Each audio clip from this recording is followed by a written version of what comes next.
Ciência.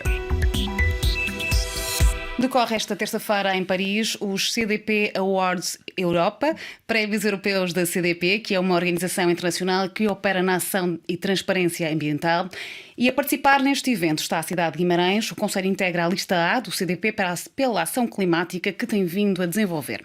Precisamente para nos falar sobre a política climática em vigor e sobre este evento desta terça-feira no Grand Palais Éphémère, aqui em Paris, tenho comigo aqui em estúdio Paulo Lopes Silva, vereador da Cultura, Turismo e Transição Digital da Câmara Municipal de Guimarães.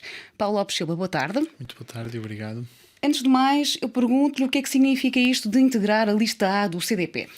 Isto significa, acima de tudo, um reconhecimento daquilo que são as políticas de adaptação e de mitigação do município de Guimarães às alterações climáticas. Guimarães tem feito, de facto, um caminho importante do ponto de vista das políticas de sustentabilidade ambiental e também da neutralidade climática, sendo uma das 100 cidades europeias pela neutralidade climática, que antecipou as suas metas de 2050 para 2030.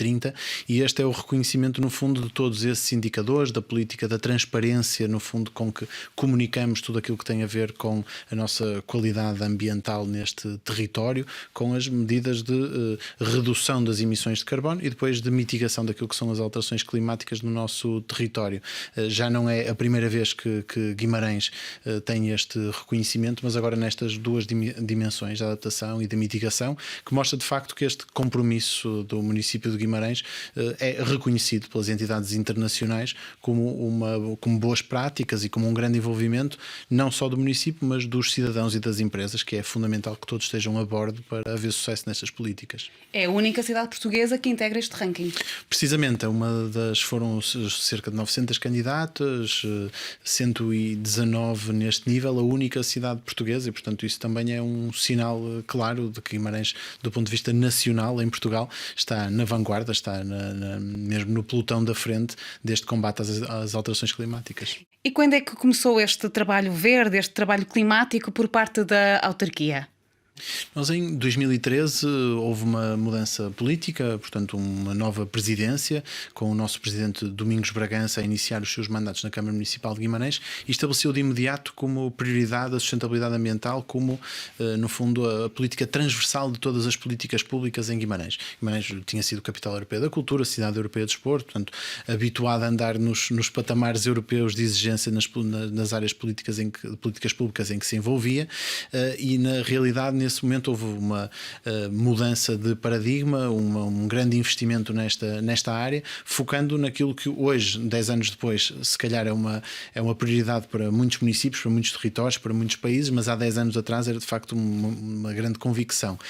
E de imediato foi criada uma estrutura de missão, Guimarães 2030, que funciona no fundo como um ecossistema de governança que é multidisciplinar e que vai a todas as áreas de atuação do município e que faz não só das políticas ambientais, mas como de todas as políticas públicas definidas pelo município, esta pedra basilar da sustentabilidade ambiental. Muito ancorada também no trabalho desenvolvido pelo Laboratório da Paisagem, uma estrutura associativa do município de Guimarães com a Universidade do Minho, a Universidade de Trás-os-Montes e Alto Douro, onde investimos cerca de 700 mil euros ano em investigação e desenvolvimento na área das políticas ambientais e também num forte programa de políticas de educação ambiental diretamente para as nossas escolas, para as crianças, mas também para o público mais velho, para chegarmos a todos com estas políticas de educação ambiental. E esse é um percurso que temos estado a fazer de 2013 até agora, com duas candidaturas à Capital Verde Europeia, a última das quais no último ano, onde tivemos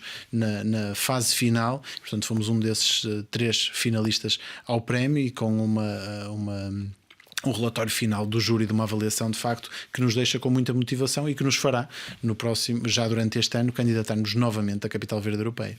Antes de falarmos da Capital Verde Europeia para 2026, eu pergunto-lhe outra questão que tem a ver com a mobilização da população.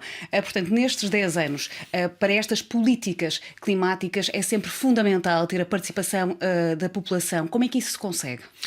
Houve duas grandes ações que eu julgo que são importantes para demonstrar aquilo que foi o envolvimento da população, da comunidade e dos vimaranenses neste objetivo. A primeira teve a ver com o consenso político construído em torno desta opção estratégica pela sustentabilidade ambiental. Guimarães, em 2017, fez aprovar um documento que foi subscrito por todas as juntas de freguesia do Concelho de Guimarães, e são muitas, são 48, com freguesias e uniões de freguesias, de diferentes sensibilidades políticas, e todas elas subscreveram este documento, e depois a subscrição também de todos os partidos políticos com assento na Assembleia Municipal. Portanto, houve aqui um grande envolvimento e consenso político em torno do tema.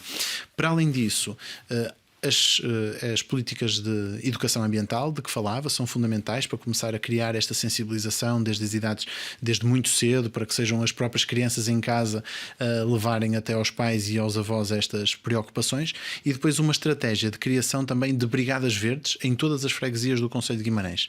E o que são estas brigadas verdes? São estruturas voluntárias onde os cidadãos se envolvem, no fundo, na preocupação com a preservação do meio ambiente, dos ecossistemas do meio ambiental da freguesia em que estão envolvidos, e de facto isso tem sido uma das grandes ferramentas para o envolvimento da comunidade nessa participação. Depois há de facto também vários momentos públicos e com diferentes iniciativas onde vamos envolvendo a comunidade em geral, como seja a Green Week, que é um dos grandes eventos anuais onde nós envolvemos a comunidade, ou ainda no fim de semana passado a festa da primavera, muito dirigida às famílias, e este lado da educação ambiental, porque acreditamos mesmo que é através desta estratégia que conseguimos chegar a toda a população e envolvê-la neste desiderato.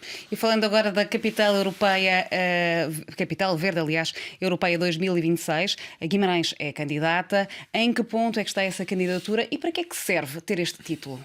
Eu julgo que esse título tem um lado que tem a ver com a questão anterior, ou seja, do envolvimento das pessoas. Quando nós trabalhamos com um objetivo na frente da meta, eu acho que se torna mais fácil fazer o envolvimento da população, para no fundo sabermos que estamos a trabalhar exatamente para aquele objetivo em concreto, sermos capital verde europeia, numa cidade que, como eu disse inicialmente, foi capital europeia da cultura, cidade europeia do desporto. Portanto, estes títulos têm sido mobilizadores ao longo dos anos para que a comunidade se envolva nestas prioridades e nestes objetivos políticos, de alguma forma também o são, mas objetivos de comunidade que sejam sentidos por todos. E depois o facto de estarmos a falar de um prémio internacional com júris de elevada qualidade profissional, técnica, científica, funciona também como uma validação ao caminho que está a ser trilhado em termos de sustentabilidade ambiental.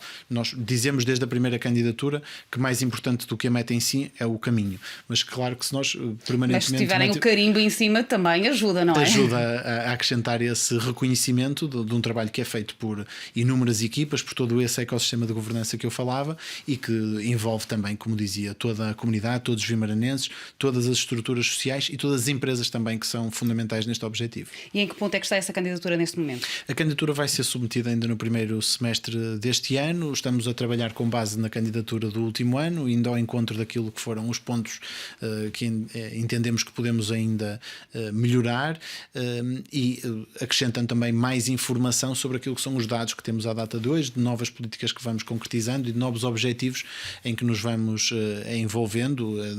A título de exemplo, Guimarães envolveu-se já no imediato na certificação do destino de Guimarães como turismo sustentável.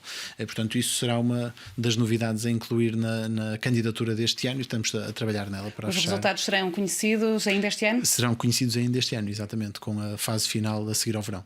Muito bem. Com 2030 no horizonte e com o objetivo de dentro de 6 anos atingirem a neutralidade carbónica, eu quero saber o que é que já está no terreno para chegarem daqui a 6 anos a esse ponto. É um grande desafio, não haja dúvida. É um desafio transversal. Estamos a falar de economia circular, estamos a falar de transportes, estamos a falar de empresas e empresários e também da população, obviamente, mas é transversal, envolve toda a gente. Envolve toda a gente, envolve todas as áreas de governação municipais e envolve muito mais do que as políticas públicas, envolve toda a sociedade e a economia da região.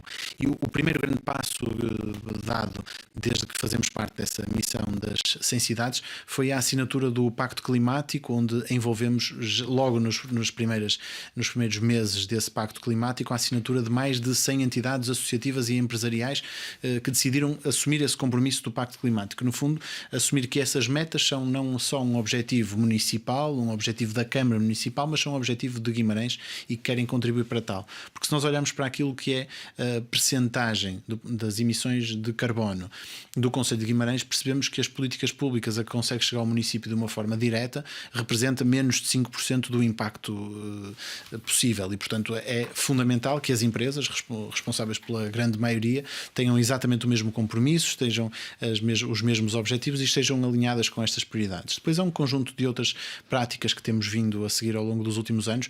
Guimarães já há 2 anos que integrou uma nova rede pública de transportes públicos, com cerca de 50% dessa frota 100% elétrica.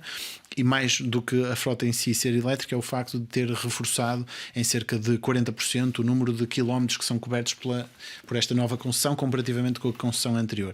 O objetivo fundamental é tirar carros das ruas e passarmos a utilizar mais o transporte público. A grande pegada carbónica vem daí. Vem sempre daí, vem, portanto, da indústria e dos carros e, portanto, são nestas duas matérias em que nos temos que concentrar de uma forma mais decisiva e determinada, juntamente com outros projetos que temos em curso, em desenvolvimento nesta fase, da retirada do trânsito de algumas das vias da cidade, reduzindo assim a pegada no centro da cidade de Guimarães. Perguntava-lhe ainda o seguinte: a política ambiental, mais do que uma política europeia, mais do que uma política nacional, está nas mãos das autarquias? É esse o caminho? É esse o atual caminho ou é esse o futuro? Eu acho que estamos todos muito convencidos que as alterações políticas, sejam elas no ambiente ou sejam elas noutras dimensões da nossa vida, estão cada vez mais nas cidades. Nós, nos últimos 10 anos, cerca de 50% da população mundial migrou para cidades e, portanto, as grandes intervenções que podemos fazer são ao nível das cidades e depois com o progresso que está a ser feito do ponto de vista também das responsabilidades dos municípios,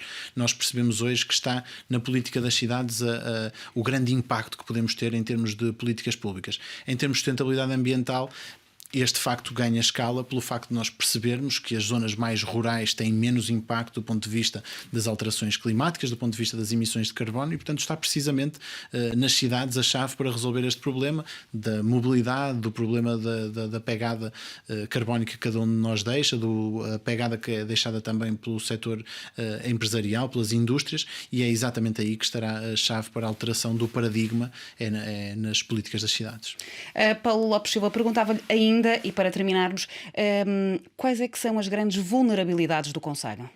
Nós falamos de um concelho que foi e é eminentemente industrial ao longo de muitos anos, que chegou a ter um dos rios mais poluídos da Europa e que há 30 anos levou a que se fosse desenvolvido um plano, o CIDVA na altura, para fazer o tratamento desse rio e dos resíduos dessas empresas e, portanto, nós estamos ainda a pagar a pegada de todos esses anos de desenvolvimento em que as indústrias eram colocadas precisamente junto ao rio para que os restos da produção sejam levados também pelas vias de água. Hoje, felizmente, a realidade é absolutamente diferente desse ponto de vista, mas estamos ainda a fazer essa progressão. E depois há um desafio, que é um desafio de todas as cidades, que tem a ver com a questão da mobilidade, da mudança do paradigma, da utilização do transporte individual para o transporte coletivo e abandonarmos as emissões que deixamos cada um de nós. E depois na mudança que está na mentalidade de cada um e de conseguirmos fazer a diferença com a ação de cada cidadão, nós conseguimos a transformação da ação global.